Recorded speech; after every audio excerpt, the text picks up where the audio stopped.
Hello, Dr. Faust with you once again with another Hero Forge painting tutorial, and this time we are painting horsies. Well, technically it's a pony, but the same techniques apply. And this video, we're not going to paint the whole figure, because we are going to concentrate on just the pony, and I'm going to show you several different ways you could paint it. So let's jump into it.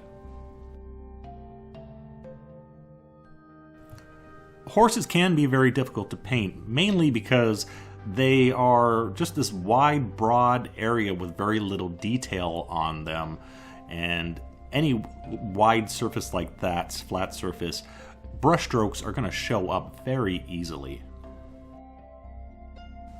Now, the first method we're going to use to paint this horse is the easiest, which is just using dry brushing and washes, which normally I would not recommend painting a horse with this method, but if you do it properly, it will come out pretty good. With dry brushing, you just put a little bit of paint on your brush, you scrub out as much as you can of it on a paper towel, and then you go back and forth across the model, which is the exact same thing we're doing here, but we have to be absolutely sure there's the barest minimum amount of paint on the brush. And you can see here, I'm kind of scrubbing the miniature just to get the small remnant of paint that's left on the brush onto our horse. And you can see there's no brush strokes happening, because if we were seeing brush strokes, if we were seeing lines of paint, that means there's way too much paint on the brush. Go back to the paper towel and rub it off again. While a big flat surface is not the best thing to highlight, it actually shows the highlighting process very well. If you saw on our first highlight, I was scrubbing very hard, trying to cover a majority of the miniature. And as we proceed through the highlights, you're going to see my hand gets a little bit softer, the dry brushing gets a bit more delicate as we start concentrating on the upper highlights and progress our way up.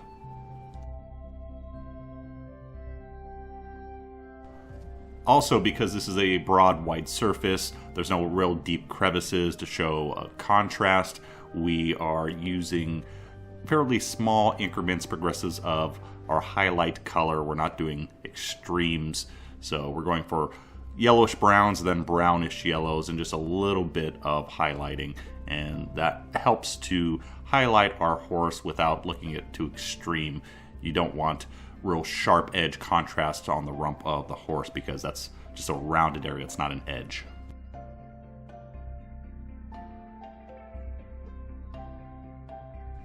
For the wash, we are using a mix of sepia and black ink with some glaze medium to soften the inks and also slow down the drying time, because we do not want the inks to pool on the miniature. We're trying to get it mainly in the recesses, and also we're kind of applying a glaze over the entire horse.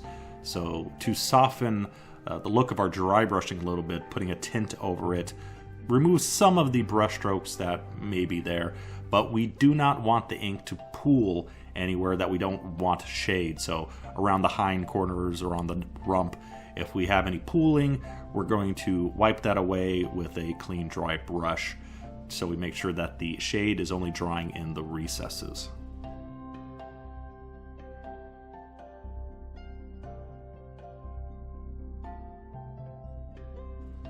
And that is it for our easiest way of painting a horse. All we did was put down a base coat, 3 dry brushes, and then we put a wash to kind of tint our dry brush a little bit and also give us a little bit of shade, but easy peasy, all done.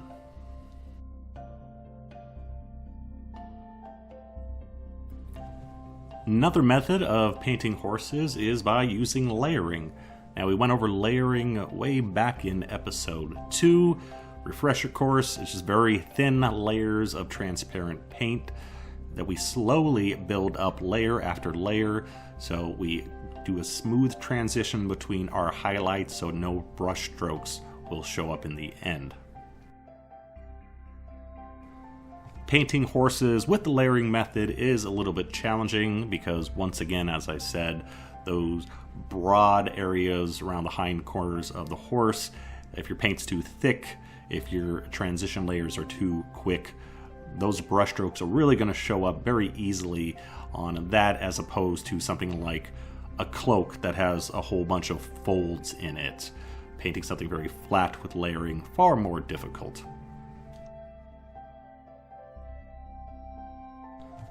So in these situations, we just want to make sure that our paint is thin enough. Again, I recommend starting with around either a 1:3 or 1:5 paint to water ratio.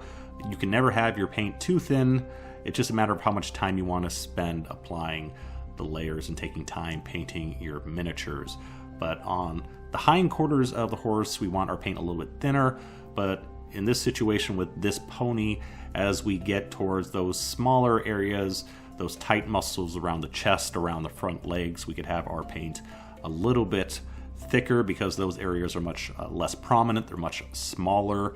The transition areas between the shades and the highlights, the recessed areas of the muscles and the tops of the muscles, is much shorter. So we could use thicker paint in that situation as opposed to on the hindquarters, whereas it's the very broad, flat surface area where we want the paint to be thinner.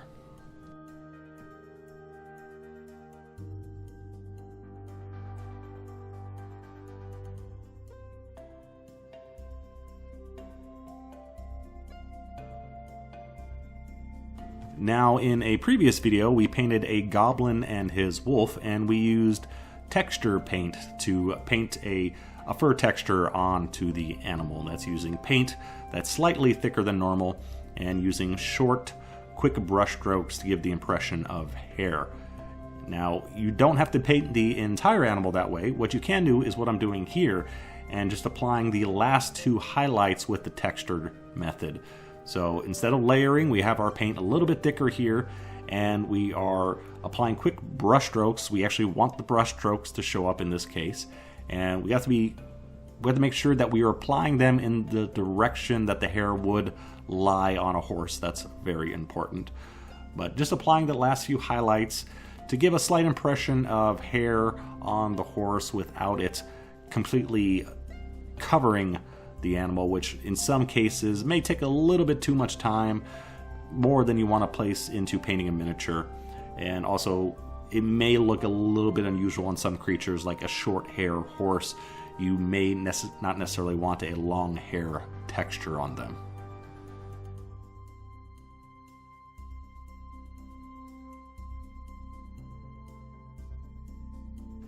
So there we go. That covers two other ways you could paint horses, using layering alone or combining it with the texture method in the last highlight steps, or you can texture the whole animal like we did in our wolf painting video.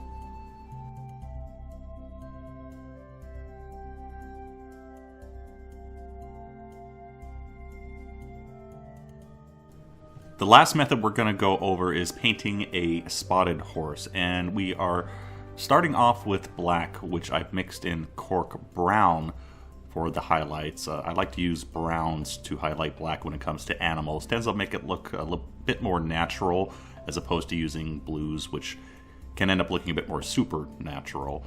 And we're highlighting normally with layers, working our way towards the rump of the horse, but we're actually trying to get a transition of color. So the top of the horse is going to be lighter, not just because of the highlighting, but also because I want the horse lighter in color on top.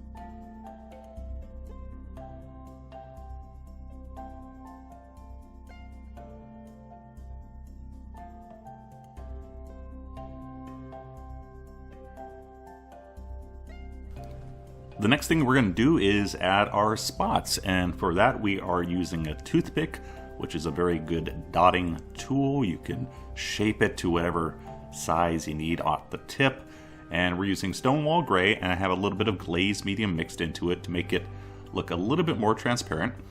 And we're going to do this in 2 layers, and 1 layer of spots, and then we'll let it dry, and then I'm going to apply another one to make the spots more dense without accidentally having them blend together while they're wet. And on a spotted horse, usually they have it around the back or around the haunches, the upper areas of the legs. Mainly the only part on the pony here that you can see is the back, so that's where a majority of them are going to be visible. Once that is dry, we go over the bottom area, once again with our black and cork brown, just to blend the dots in a little bit more with the lower part of the body. So there's a good subtle transition between our very bright dots on top, and they kind of fade away as they move down the leg of our pony. Now I am purposely making very bright dots on our little pony here, and you could go for a much softer tone. Dappled horses, they can be spotted, but they're not as intense. So we could have used a darker gray than the Stonewall Gray, or we could have applied it over a lighter base coat. You have those options. After all those different methods of painting the horse itself, the mane is quite straightforward. Slightly thinned paint using our layering method, simply building up the colors. I am using a little bit of Stonewall Gray as our base because we use that color in different parts of the horse, so it transitions well into the main color as well. And fortunately, horses are real-life creatures, so we have plenty of reference material for deciding on what color mane and tail should go with what color horse, because there is some distinction there to make sure you want to use the right color. Other item that I didn't go over in this video, but hoof color actually matters. If the bottom of the fetlock, that's the leg of the horse, is black, then you're going to have a black hoof.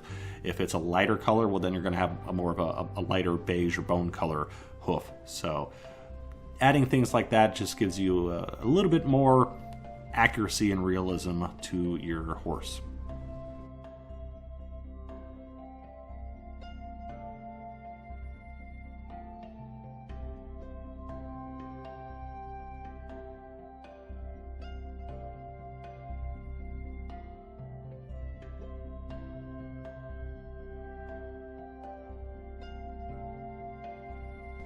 So there we go, several different ways of painting a horse.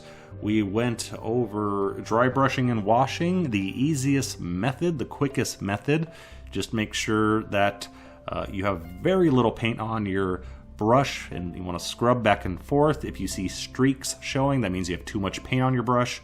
Also, don't let that wash pool. We went over layering once again. Practicing layering on the rumps of horses, it's good practice, because if you have brush strokes showing up, you know that your paint is too thick, too opaque. You have to thin it more, so it is very good practice if you want to do it on a horse. Very time consuming though. We once again went over the texturing method. You can, like I say, you can texture the entire animal if you want, or just do the highlights. And then finally we covered the spotted horse. Very strong spotted pattern on this one. If you want a softer dappled look, again, you could go with a lighter base coat than I did, or go with darker spots, your choice. But several different techniques, several different color combinations we went over, and we just hit the tip of the iceberg when it comes to painting horses. If you look online, huge variety of color options when it comes to horses and ponies. So get out there, search the internet, find a color scheme that works for your beast of burden, and get painting. So thanks for watching. See you next time. Bye-bye.